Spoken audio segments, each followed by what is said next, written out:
देश में जब भी कोई सनातन के प्रति कुठाराघात होता है तो कोई नहीं बोलता।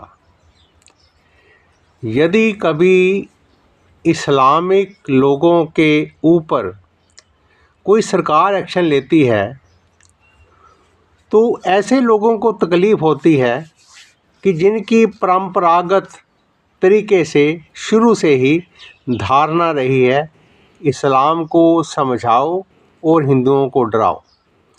यानी कि इस्लामिक लोगों को समझा कर के भी आप चुप रहो, हम आपके प्रति बोलेंगे तो आप उसका बुरा मत मानना, लेकिन हमारी आपको पूरी सपोर्ट है, आप जो मर्जी करो।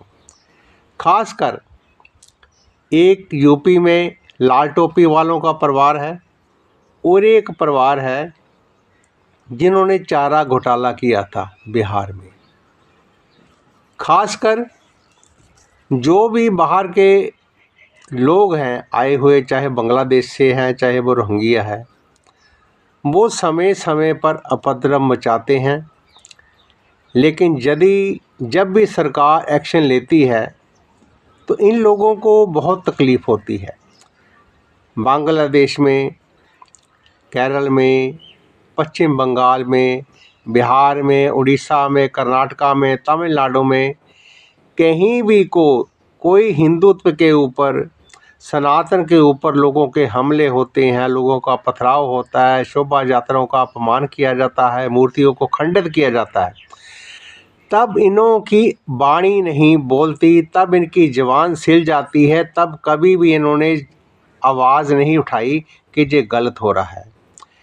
अब बहराइच में जो नंगा नाच किया है लोगों ने शोभा यात्रा के ऊपर, उसको लेकर के योगी सरकार का एक बहुत सख्त रवैया है, तो इसके कारण उनको बहुत तकलीफ़ हो रही है। देखो, जितने भी पिछली सरकारें नहीं हैं उन लोगों की नीति यही रही है कि हिंदुओं को डराओ और बाकी लोगों को समझाओ कि वोट बैंक, इन्होंने जो इस्लामिक वोट बैंक है उसको कभी भी इन्होंने आघात नहीं लगने दी, उनके खिलाफ़ कभी इन्होंने बात ही नहीं की। इसका परिणाम क्या हुआ कि वो लोगों का तशद्दुद इतना बढ़ गया, उन लोगों की जो है घटनाएं इतनी बढ़ गई कि वो लोग परवाह ही नहीं करते थे कि हमारे ऊपर ना तो कोई केस होगा, ना हमें कोई पुलिस पड़ेगी, ना हमारे ऊपर कोई एक्शन होगा और ना ही हम पर किसी की दृष्टि ही पड़ेगी। लेकिन अब ऐसा नहीं है। अब सेंटर में सरकार जब से तब्दील हुई, सबसे ध्यान रखा जाता है। देखिए, जब देश का बंटवारा हुआ 47 में, तो जब इस्लाम के निशाने पर, इस्लाम की हिस्सेदारी के मुताबिक उन्होंने अपना देश अलग ले लिया, तो फिर जहाँ पर अब भी वो हिस्सेदारी मानते हैं, जहाँ हमने लोग रहो, आराम से रहो, आपको कोई दिक्कत नहीं है, लेकिन आप जहाँ के बसनीक हैं, जहाँ के जो पुरातन लोग रहने वाले हैं, जिनका जो सबसे पहले अधिकार है, जिन्होंने इस देश को, भारत को बसाया है, आप उनको डराते हो, उनको आप कहते हो कि जहाँ से आप चले जाओ, जहाँ उनको हर समय टार्चर करते रहे हो, तो ये बात गलत है। इसलिए मैं चाहता हूँ कि भारत में अब ये बात नहीं चलेगी, जहाँ सब लोगों को रहने का अधिकार है। देखिए, सभी प्रांतों में लोग सरकार का विरोध करते हैं। जब से भाजपा सरकार आई है, उनकी नीतियाँ कुछ स्पष्ट है, भारत के लिए, भारतीय संस्कृति के लिए उनकी नीतियाँ स्पष्ट है।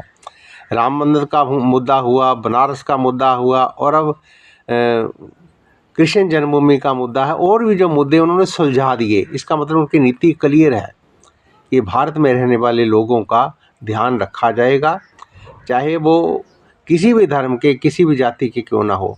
लेकिन यदि आप सनातन के साथ, भारतीय संस्कृति के साथ, भारतीय सनातन संस्कारों के साथ आप उपद्रव मचाओगे, इनको कुठाराघात करोगे, तो आपका लिहाज नहीं होने वाला।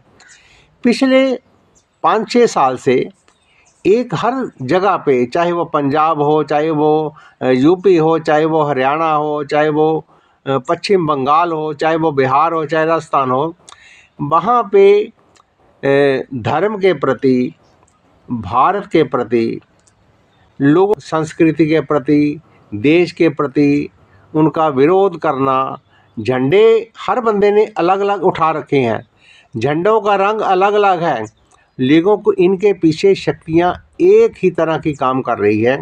वो जिनका वोट बैंक फिसला है, जिनके हाथ से सत्ता फिसली है, वो सत्ता के बिना रह नहीं पा रहे, इसलिए उनको रात दिन निंद्रा नहीं आती है और वो किसी न किसी तरह चाहते हैं कि लोग हमें सत्ता थमा दें। लेकिन अब ऐसा नहीं होने वाला। अब भारत का व्यक्ति बहुत समझदार हो गया। आपने हरियाणा का परिणाम देखा है और जम्मू कश्मीर का परिणाम देखा है, उनमें बदलाव है।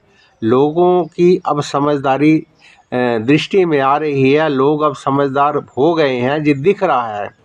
इसलिए अब विरोध करने वालों को भी समझ लेना चाहिए, अब भारत के साथ, भारतीय संस्कृति के साथ, सनातन धर्म के साथ, सनातन संस्कृति के साथ खिलवाड़ नहीं चलेगा, तशद्दुद नहीं चलेगी, इनके साथ ड्रामेबाजी नहीं चलेगी। शांति।